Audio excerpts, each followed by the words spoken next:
उद्धव ठाकरे यांनी अखेर रामबाण सोडलेला आहे.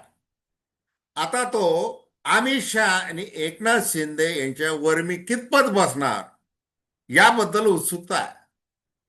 उद्धव ठाकरे कुणाला भेटत नाहीत, हिंदुत्व त्यांनी सोडलेलं आहे असा आरोप करत त्यांना राजकीय दृष्ट्या संपवण्याचा उद्योग जो भारतीय जनता पार्टीकडून चालू आहे त्याला उत्तर द्यायचं, तर ते आता आंदोलनातून उत्तर द्यायचं. आणि मग उद्धव ठाकरे यांनी अयोध्येतील राम मंदिरावर जो काही दरोडा पडलेला आहे आणि जो पंतप्रधान नरेंद्र मोदी नियुक्त ज्या ट्रस्टींनी घातलेला आहे त्याविषयी आवाज उठवण्याचं ठरवलेलं आहे. गर्व से कहो हम हिंदू है, हिंदू अब माफ नहीं करेगा असं म्हणत उद्धव ठाकरे यांनी पुन्हा एकदा हिंदुत्वाचा टणत्कार राजकारणाच्या मैदानात केलेला आहे. आता काल त्यांनी ज्यांना रामाबद्दलची श्रद्धा आणि त्याला ठेचण्याचं काम ज्यांनी केलेलं आहे त्यांचा निषेध करण्यासाठी प्रत्येकाने यावं, प्रत्येक पक्षातील कार्यकर्त्यांनी यावं, नागरिकांनी यावं, नेत्यांनी यावं असं आवाहन केलं होतं. पण झालं काय? हे कुणीही आले नाही. उद्धव ठाकरे ज्या महाविकास आघाडीमध्ये आहेत, काँग्रेस आणि राष्ट्रवादी बरोबर, ते दोन्हीही नेते आज आलेले नाहीत. आणि दुसरं म्हणजे राज ठाकरे देखील आलेले नाही. असं असताना जे मुंबईतील, महाराष्ट्रातील जे कडवे शिवसैनिक आहेत, ज्यांचं प्रेम हिंदू हृदय सम्राट बाळासाहेब ठाकरे यांच्यावर अतूट असं आहे, त्यातले काही जण आज दादरच्या हनुमान मंदिरासमोर उपस्थित राहिले होते. एकूणच उद्धव ठाकरे आता फिनिक्स पक्षासारखी भरारी घेण्यासाठी जे करत आहेत ते आंदोलन पुढे अजून किती धगधगत राहील याविषयी आपण थेट विश्लेषण करणार आहोत. नमस्कार, जय महाराष्ट्र. मी डॉक्टर अनिल फळे. माझी आपल्याला विनंती की चॅनल सबस्क्राईब करावं, सबस्क्राईबचं बटन दाबावं आणि आपली प्रतिक्रिया बिनधास्तपणे नोंदवावी. हे बघा, जसं 2019 मध्ये अमित शहा यांनी सत्तेमध्ये समान वाटा म्हणजे मुख्यमंत्री पद द्यायचं नाकारलं, त्याच्यानंतर उद्धव ठाकरे यांनी काँग्रेस आणि राष्ट्रवादी बरोबर साठगाठ बांधली आणि सरकार स्थापन केलं. ते स्थापन करत असताना त्यांनी सोनिया गांधी यांना लेखी हमी दिली की सेक्युलर हमी दिली. आणि त्यामुळे उद्धव ठाकरे यांनी कसा विचारद्रोह केलेला आहे, शिवसेना प्रमुख बाळासाहेब ठाकरे यांचे विचार कसे बाजूला सारलेले आहेत आणि ते सत्तेच्या मोहापोटी हे सांगत एकनाथ शिंदेनी जून 2022 मध्ये बंड केलं. अर्थात त्यांना ते बंड करायला लावलं ते अमित शहा यांनी. आणि मग पुढे काय झालं? लोकसभा निवडणुकीमध्ये यश मिळवलं उद्धव ठाकरे यांनी. मुख्यमंत्री म्हणून एकनाथ शिंदे 2.5 वर्ष राहिले. त्याच्यानंतर लोकसभेच्या निवडणुका आल्या, त्याच्यामध्ये यश मिळवलं. 9 खासदार निवडून आणले मशालीच्या चिन्हावर. आणि ते खासदार 6 खासदार एकनाथ शिंदे यांनी फोडले. आता आमदार देखील फोडणार आहे अशा पद्धतीचं बोललं जात आहे. त्याला नाव दिलं जात आहे ऑपरेशन टायगर 03. आणि हे ऑपरेशन टायगर नसून ते ऑपरेशन देवेंद्र आहे असं उद्धव ठाकरे आता म्हणायला लागलेले आहेत. मग लोकसभा निवडणूक असेल, विधानसभा निवडणूक असेल, जिथे 20 आमदार निवडून आले, त्याच्यानंतर मुख्य म्हणजे मुंबई महानगरपालिका निवडणुकीमध्ये 65 नगरसेवक निवडून आले. हे निवडून आणण्यासाठी मुस्लिम मतांचा आधार घ्यावा लागला. आणि मग असे उद्धव ठाकरे जे बदललेले उद्धव ठाकरे आहेत का असा प्रश्न विचारायला जायला लागला. मग आमचं जे हिंदुत्व आहे ते शेंडी जानव्याचं नाही. देवळात घंटा बडवण्यापुरतंच नाही.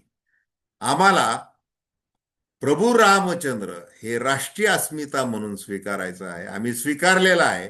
हिंदुत्व हेच राष्ट्रीयत्व आहे, हेच शिवसेना प्रमुखांनी सांगितलेलं आहे. आणि म्हणून जे सच्चे मुस्लिम आहेत त्यांना आम्ही दूर करणार नाही असं म्हणत हिंदुत्वाची अधिक व्यापक चौकट उद्धव ठाकरे यांनी तयार केली आणि ती तयार करून अमित शहा आणि एकनाथ शिंदे यांच्या राजकारणाला शह देण्याचा प्रयत्न चालवलेला आहे. आता ठाकरे ब्रँडचा प्रश्न आहे. म्हणजे ठाकरे यांना फक्त मुंबईतूनच नाही तर संपूर्ण महाराष्ट्रातूनच नाही तर राजकारणामधून नोव्हेअर केलं पाहिजे. आणि त्या दृष्टीने काय करता येणार आहे ते सगळं करायचं. सामदंड भेद, फोडाफोडी करायची, खोक्यांचे आरोप हो, काहीही आरोप हो, पण ते करत राहायचं. कारण राजकारणामध्ये सगळं कसं क्षम्य असतं असं म्हणत राहायचं. आम्ही काही संन्याशाची वस्त्रे परिधान करून आलेलो नाहीत असं देवेंद्र फडणवीस यांनी सुद्धा म्हणायचं. मग आता प्रश्न आहे तो म्हणजे उद्धव ठाकरे हे करणार काय? आता राम मंदिर ज्या ट्रस्टींना नेमलं दस्तूर खुद्द पंतप्रधान नरेंद्र मोदी यांनी, आणि त्याच्यामध्ये जे नावं गाजत आहेत ते चंपतराय, मिश्रा, गोपाल दास हे नाव यांनी काय केलेलं आहे? राम मंदिर बांधकामापासून प्रचंड असा मोठा भ्रष्टाचार केलेला आहे. त्याची अनेक उदाहरणं दिली जात आहेत.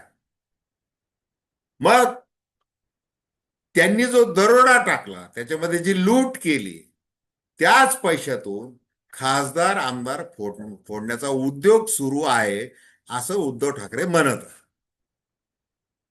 मग याच प्रकारची भाषा ही राज ठाकरे यांनी केलेली आहे. राज ठाकरे म्हणाले की विकत घेणाऱ्यांचा प्रश्न नाही, विकत स्वतःला विकणाऱ्यांचा प्रश्न आहे, देह विक्री करणाऱ्यांचा प्रश्न आहे, अशा शब्दामध्ये त्यांनी घाव टाकले. मराठी अस्मितेच्या मुद्द्यावरून जसं वर्षभरापूर्वी हे दोघही बंधू एकत्र आले, त्याप्रमाणे आता आगामी काळामध्ये हे दोन्ही बंधू एकत्र येऊन लढतील याची शक्यता आहे. आता संजय राऊत आणि राज ठाकरे यांची शिवतीर्थावर 2 दिवसांपूर्वीच बैठक झाली. मग आता राज ठाकरे येणार का दादरला, तर कबूतर खाण्याजवळ हनुमान मंदिराच्या समोर, आणि रामरक्षा आंदोलनामध्ये सहभागी होणार काय अशी याची चर्चा होती. पण राज ठाकरे आज तरी आलेले नाही. पुढे काय करतील, निवडणुकीच्या वेळेला काय करतील हा भाग वेगळा आहे. आता काय झालेलं आहे?